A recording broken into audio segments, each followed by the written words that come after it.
Alright, how's everyone doing? Welcome to From Z to A, Alphabetical Interviews with Zach Andersen. I am Zach Andersen. Today we are here at White House Productions for the 20th edition of Monsters of Acoustic Rock, and I am joined by Tuesday Saints. So thank you guys for being here. Thanks for having us. Alright, please introduce yourselves and your instruments.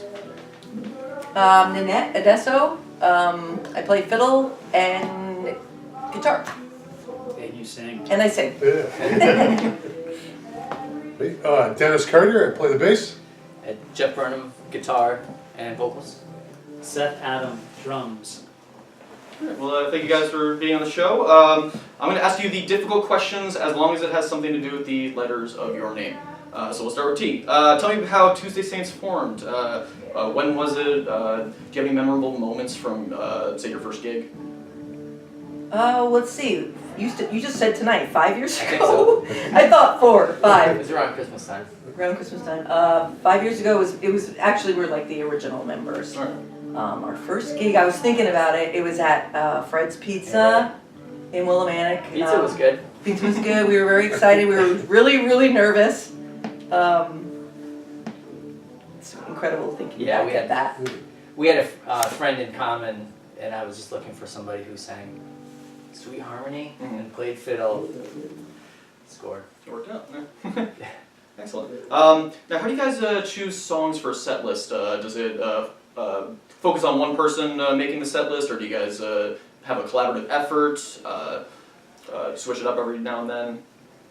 I usually tend to do it. I just try to make sure I don't put too many slow songs in a row. Okay. Yeah. But I like to mix it up. I'm kind of nerdy about it. You know, make sure I mix up the keys and the rhythm, and make sure that the song before it didn't have too much in common, and to earn with the audience being able to play that kind of slow, sensitive song. By the time you get to it, you got them.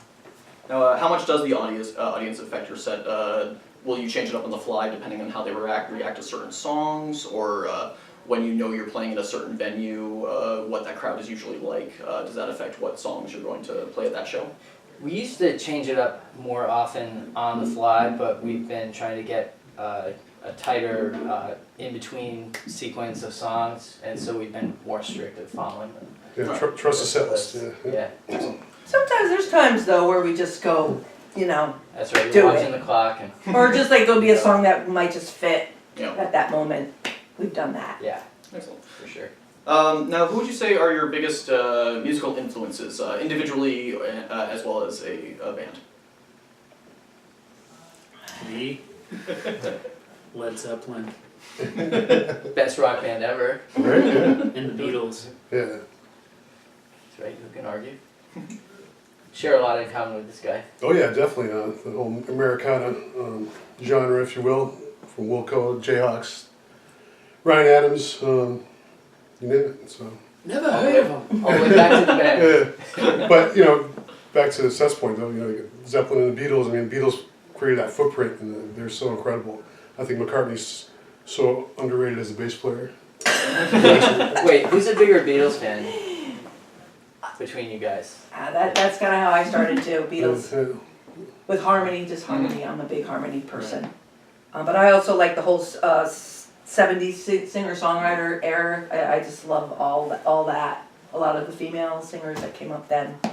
So I'm a big fan of that as well.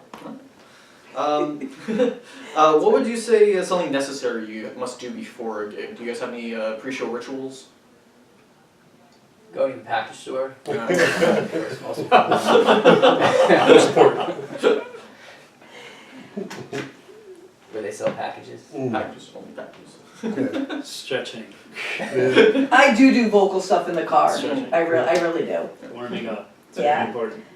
Try to rest. Try to walk in the woods. Sometimes that's the best, but can't always do that. I have a few albums that I listen to ritually and Yeah, sing me along too. with them. That's my vocal warm-up. Sing along. Now, what themes or topics do you tend to write about? Ooh, it's, yeah. You guys, right? Be a lot of death and drug addiction and things like Relationship that. issues. Maybe the dark Drinking. side. That's right. Domestic violence. Seem to be Too many cigarette references. I don't know where they. Oxy. Oh my god. That's not even true. But again, it's all fiction. I write a lot about relationships. Alright. Yeah, I was very emotional. And But I did write about a flower. That was really good for me. See nature. Nature. I'm trying to get away Right. from the. So I wrote about a Some little flower. haikus. Yeah. now, when writing songs, though, do you usually write music first or lyrics? Does it vary song to song? For me, it's usually like the first line of the chorus or the first line of the song. Sometimes I'll have the words just come to me. Like recently, somebody said, "Everybody here knows everything about everyone," and for me, that was the song. So that That's just great. dictated. I just follow that and work with it. It's something I've been doing lately. Alright. So I'd like to end all my interviews with 3 interesting or random facts about yourselves that many people might not know. I think we'll do 3. Yeah, you can just, just divide it up, that's fine. I used to be a big Louis C.K. fan. You were used to be. That was mine. This is like an interview question where your brain just goes completely. Jeez, interesting. I don't even know. I could do the long one. Yeah. Not real Go long. ahead. When I was in high school, Here it comes. here it comes. Okay, I went to Italy and we went to the Forum and I snuck down the staircase and I actually took a piece of the Forum and I have it in my house right now.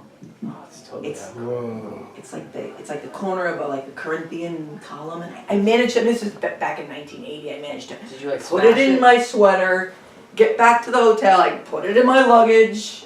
A friend of mine did that with the Coliseum. I He took a piece of the Coliseum. Really? Okay. See, I did It's not that. just me. I did that Hey, at what Red did you Rocks in take? Colorado. I went to Red Rocks, saw a Anyway, show. that's, Saw a show and I walked around. Such antiquity. You do realize That's that what we now have here in there's, America. now there's video evidence Right. yes, yes, So yes, I It's a know. memento. that we're all accomplices. How about Wait you? till the Italian police come to Yeah. you. Oh, May we speak with no. that's not right. Now. What was your name? How about you, Seth? You've done this It just before. doesn't. I guess because I don't know. I didn't really pay attention to this band when they came to see me. They gave me a CD or a download card or something. I forgot what it was. They gave me a business card, and I was like, "Oh yeah, cool. Whatever." And then I actually went to see them and watch them, and I was like, "Oh, I should really take them seriously. Maybe I'll ask them if they need a drummer." And that's, nobody knows that story. Now they do. Yeah. Right, and then after he said, "Hey, looking for a drummer," I'm like, "Play it cool, guys. Play it cool." Alright. Well, thank you guys so much for being on the show. Thank you. If you want to check out Tuesday Saints, please visit the link below. And now we will cut to a performance from Tuesday Saints. So thanks again, and we will see you next time. Thank you.